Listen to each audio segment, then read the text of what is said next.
So hi everybody, welcome back to my YouTube channel, Chenny Study Hub. Nah sebelumnya kenalin nama aku Chenny, dan di video kali ini aku akan mengevaluasi just one question terkait soal penalaran umum ya, CHAOT ke-14 Pahami 5 pada tahun 2025. Nah PDF-nya ini dari salah satu pengguna di Twitter atas nama Castrofile. Nah buat teman-teman yang mau mendapatkan PDF-nya secara free, nanti bisa langsung aja dicek di description box video kali ini. Nah, kenapa aku hari ini hanya membahas hanya satu soal gitu kan ya? Karena menurutku ini soal yang aku sering kegocek, sering ya kadang keliru gitu, nggak teliti.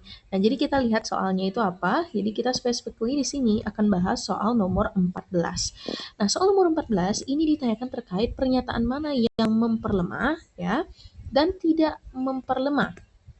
Nah, ada suatu hal yang perlu diingat kali ini, memperlemah itu artinya dia seperti melawan gitu, argumen yang disampaikan pada bacaan. Sedangkan tidak memperlemah ini bukan artinya itu dia mendukung, ya, tidak selalu artinya dia mendukung, tapi bisa juga dia menyampaikan informasi lain yang nggak berkaitan dengan bacaan. Berarti kan dia nggak memperlemah sama sekali karena apa yang dibahas itu berbeda. Tapi kalau dia mendukung, itu dia juga termasuk ke yang tidak memperlemah. Sedangkan yang memperlemah itu sudah cukup jelas ya. Berarti apa yang disampaikan misalnya nyampein A, tapi justru yang disampaikan ulang itu adalah B, berarti dia itu memperlemah. Ya. Nah di sini kita lihat. Nah, tubuh perlu mengonsumsi nutrisi dari luar. Oke, itu informasi yang pertama. Pakar X. Nah, di sini perlu kita garis bawahi bahwa pakar X ini nanti dia memegang peranan yang penting, menyatakan beberapa nutrisi penting hanya dapat diperoleh melalui konsumsi sayur-sayuran. Oke, itu informasi yang pertama bahwa si pakar X ini bilang beberapa nutrisi penting itu cuma bisa diperoleh dengan adanya konsumsi sayur-sayuran.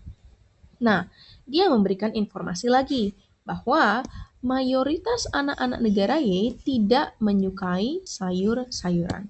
Nah, kita harus pastikan bahwa di kelima jawaban ini ya, kita harus menentukan mana memperlemah sama tidak memperlemah. Apakah dia itu mendukung, dia itu tidak relevan, berarti artinya dia tidak begitu memperlemah ya, tidak memperlemah, atau dia justru yang melawan gitu, yang saya bilang sebagai memperlemah. Nah, sekarang kita lihat di pernyataan yang pertama. Pernyataan yang pertama bilang kalau misalnya sebanyak 80% anak negara Y suka makan daging. Nah, kita lihat yang membahas negara Y adalah di sini ya.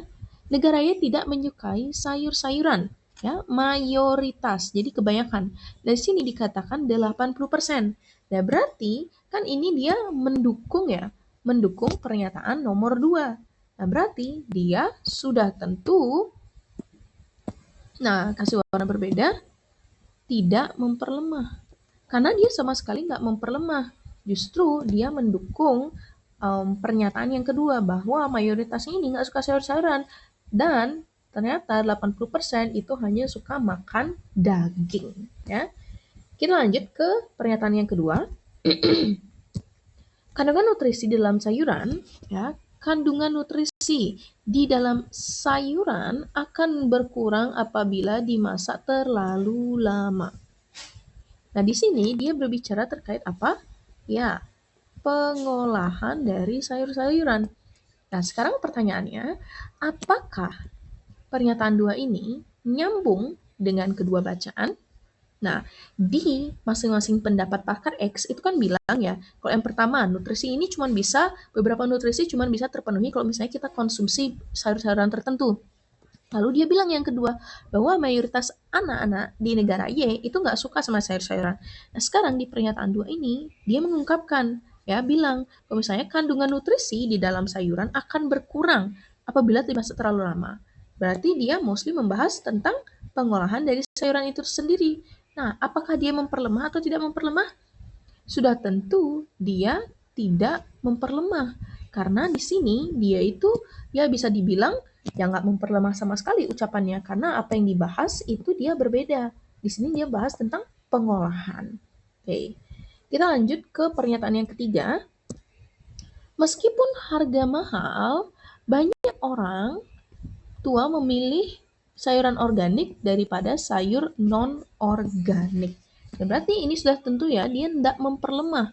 Karena kalau kita secara implisit gitu kan ya, dari pernyataan satu bilang beberapa nutrisi ini dipenuhi dengan adanya sayur-sayuran organik atau dari mengonsumsi sayuran. Dan di pernyataan tiga bilang, walaupun nih harganya mahal, orang tua itu bakal lebih memilih sayuran organik. Berarti kan dia tidak memperlemah pernyataan-pernyataan yang disebutkan oleh pakarnya. Kita lanjut ke pernyataan nomor 4. Mayoritas orang tua kebingungan mencari cara agar anaknya mau mengonsumsi sayur-sayuran. Nah, di sini ada kata penting, kebingungan mencari cara agar anak-anaknya mau mengonsumsi sayur-sayuran. Nah, kalau misalnya kita lihat ya, di yang kedua ini, mayoritas anak-anak negara Y tidak menyukai sayur-sayuran. Nah, berarti ini kan secara langsung ya, dia tuh mendukung, ya. Mendukung berarti dia tidak memperlemah. Oke. Yang terakhir, produk suplemen X banyak dibeli karena mengandung semua nutrisi nabati, ya, nutrisi nabati hewani yang diperlukan tubuh. Nah, di sini kita harus perhatikan bahwa produk suplemen, suplemen, dia tidak berbicara mengenai apa sayur-sayuran. Banyak dibeli karena mengandung semua nutrisi nabati dan hewani. Padahal di kalimat pertama atau di pernyataan pertama bilang kalau misalnya beberapa nutrisi itu hanya dapat dipenuhi jika mengonsumsi sayur-sayuran. Tapi di pernyataan 5 dia bilang semua nutrisi nabati. Ya, nabati kan berarti berasal dari sayur-sayuran. Nah, berarti kan secara tidak langsung dia ini memperlemah argumen dari si pernyataan pakar. Karena oh ternyata selain sayuran ada loh suplemen yang bisa memenuhi kebutuhan dari nutrisi-nutrisi tersebut. Nah, sekian untuk pembahasan video ya, pembahasan soal 14 just one question. Tapi semoga dapat dipahami terkait memperlemah dan tidak memperlemah. And see you on the next study session with me, Cheney, in Cheney Study Hub. Bye-bye. Oops.